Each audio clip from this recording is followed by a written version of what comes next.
Hey everyone, it's Emily, the Fang girl. So today I wanted to talk about a few things that were quite interesting to me when I first moved here.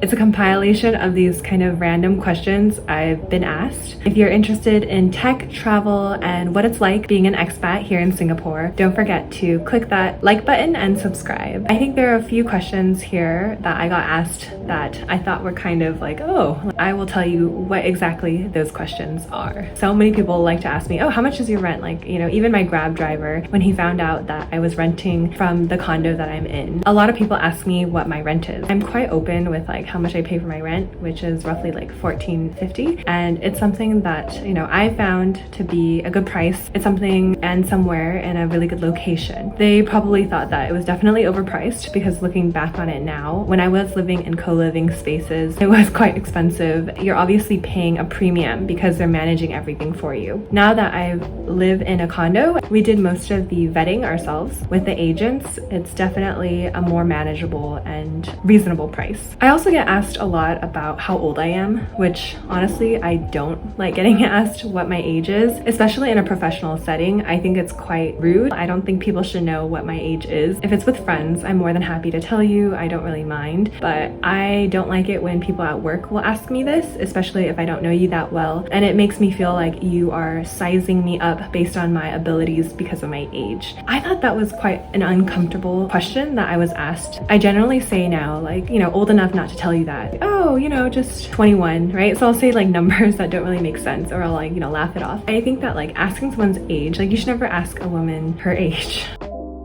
I got asked if I own a gun in the US. And it's funny because when I was in Japan and Korea, they also asked me the same question. No, I don't own a gun in the US. I have owned pepper spray. My friend owns a taser. So there are like, you know, certain things that we grew up having to kind of protect ourselves with. I had this dinner with a few friends, so people from Australia, from Singapore, from the Philippines, from the US, and they were like, oh, why are Americans always so like tense, and why are they always on defense mode? Kind of ingrained in our DNA ever since we're young. There has been a lot of issues with gun violence and gun shooting. If you recount back to like a couple months ago, I mean, we've literally had like 100+ shootings in the past, like 3 months. And it's taught to us at a young age, like, you know, how to prepare yourself for earthquakes, nature disasters. Kids nowadays in school are even learning how to like hide under the tables in case a gunman comes. Buying pepper spray when you go to college is almost like a rite of passage. We had this whole conversation just like unravel about Americans being very like always well equipped or being on defense. I would not say US is more dangerous than other countries. Obviously it has its goods and its bads. Gun violence is very much a thing in the US. It needs to be more controlled. I am not a gun owner. I do have someone that I know close that actually does own a gun for safety purposes. And I think with the Asian hate crimes, anti-Asian sentiment, there actually has been an increase of Asian communities buying guns for safety reasons. The idea of, you know, having weapons or defending yourself in the US is not something that's like new to me. Like even our parents wanted us to learn taekwondo in case we were bullied at school. We had to protect ourselves, right? Because, you know, we're young female adults. The world can be a very dangerous place, situations that you might find yourself in, and you have to be able to defend yourself. I'm proud to be Taiwanese American. I think being American has taught me so many different life skills, and it's really molded me into the person that I am today. Obviously, I grew up there. My parents fought for a better life for me to have in the US. I have such amazing friends and communities there. I was able to work in Silicon Valley, grow up in Los Angeles, and that will always be my identity. I know it's not doing so great, especially with the anti-Asian sentiment attacks. It's not gonna deter me from going back home, right? It's not something that's gonna make me like, oh, I'm not gonna ever go back to my home country because this is happening. In fact, it only makes me wanna like go back more so that I can also be there protesting and raising awareness to it and kind of standing in with my communities in solidarity. I think I'm really proud to see Asian communities, not only Asian communities, but also like other minority groups stand up for us as well and be a voice of reasoning. I've been asked, you know, have you tried drugs or weed? I will give you an example of how freely people kind of go out and about. So in the Bay Area, there is a park called Mission Dolores Park, and there's a man who we call him the truffle man, and he goes around selling these like chocolate truffles that are obviously, you know, weed enhanced. And that's San Francisco. That's like the open culture, people just kind of eating these chocolate truffles or smoking weed on the park, and it's very normalized. So yeah, and I do think that there's a big like rave culture, music festival culture, not only in the US but also in various parts of Europe. So I have attended a few and it was really fun. Definitely a lot more laid back in that sense. Obviously here in Singapore, you should not do any of it, okay? It is completely against the law. And if you're an expat, you should take those rules very seriously. Like if I were you, I would not F with that shit. Yeah, that's my answer for you. A lot of expats did come here from, you know, their company package, but I don't think that's the case nowadays.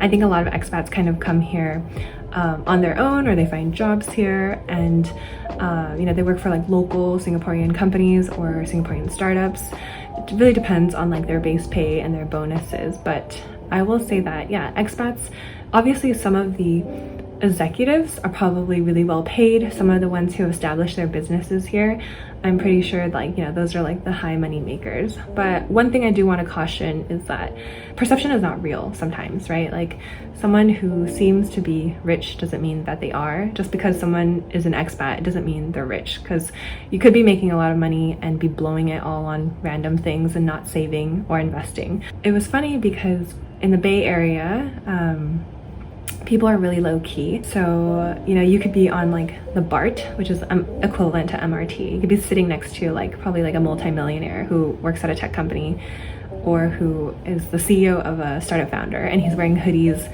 and like, you know, like really ugly jeans or something like that, and you wouldn't suspect that he's a millionaire. So I always feel like it's the people you least expect, like the people who are very low-key, you know, they don't need to flash all these things and like show how much wealth they had. Those are the ones who are probably the rich ones. This question has been raised by a few of my girlfriends who are around the same age, kind of on the same timeline. You know, we're all very like single, independent, we make our own money, we're kind of nearing our 30s. We had this huge discussion around life planning, right? More of like finding a partner and having children and staying in Singapore and growing roots. This question was also asked a lot. Would I consider staying here in Singapore and raising a family here? I've always known that I wanted to be kind of like a nomad and kind of be moving around in different locations. I can see myself using Singapore as like a launch pad, as like my home base. I work here, but maybe like on the weekends I'm going out to travel and then I come back, or I kind of have like a remote flexibility that I'm able to use to my advantage. I have a few girlfriends who are settling down here. They have husbands and they are growing roots here, and you know, their kids are already going to school and they're paying for tuition. It's quite expensive, especially if they go to international school, but you know, that's the price you pay. And then I have girlfriends who are thinking of actually leaving, and they want to go to Australia, or they want to go back to the US, or even try China. There's really no right or wrong, but I would say if I were to really like grow down roots and find a place to stay, definitely Singapore is on the top of my list. When I tell people that I came to Singapore by myself, you know, they almost like take on this kind of pittiness of like, oh, you know, you're by yourself. Do you have friends? Like, you know, how did you network? And to me, it was kind of like, yeah, I just came here by myself. Like, it's totally normal. I didn't know anyone here. And I think that's kind of just like in my DNA. So like, I loved the idea of starting like from scratch. I love the idea of kind of coming here and building a new identity. I think those are the type of challenges that I like. And a common question that I was asked was, you know, how did you make friends? How did you build a network? How did you get so integrated into different things here in Singapore? So it was just like talking to people, genuinely being interested in other people, joining events, always saying yes. Now that I have established better friendships here, I don't say yes all the time. Like sometimes I just want to be by myself and do my own things and work on my own side projects. To get integrated here, it's finding the people who are very similar to you, in the sense that like, you know, you have the same goals, values, mindset, you know, people that you could really vibe with. And those are normally in like community groups that I've joined personally, or like friends of friends, and saying yes to events and just showing up. Other part is, you know, also just being open-minded. Not all of your friends should be like you. Like you should have friends who are outside the different industry, or maybe think a certain different way so that like all your friends aren't homogenous. I loved coming here by myself. I love having that freedom to make new friends and get to choose where I want to put my energies. I think that part I really enjoyed. Making friends here in Singapore was really easy for me. So those are the type of random questions I've been asked. If you have any random questions for me, go ahead and ask them in the channel. I will say if you are an expat and you come here, you will most likely be asked roughly the same type of questions, especially if you're an American. I get asked the gun question a lot. Very interesting. I found out that pepper spray is not legal here in Singapore, which like blew my mind because again, it's such a college staple in the US, but I think it's great that people don't need it here because it's really like that safe. Yeah, I'm just looking up pepper spray illegal in Singapore. Yeah, so it says pepper spray and stun guns, while generally allowed in many foreign countries for self-defense, are banned in Singapore. But yeah, that just like blew my mind. I guess you don't really need it in Singapore, but you do need it in the US, just in case. As a woman, especially a woman. Anyways, I hope that was interesting or somewhat informative. If you like this video, please give it a thumbs up and subscribe to my channel to follow along.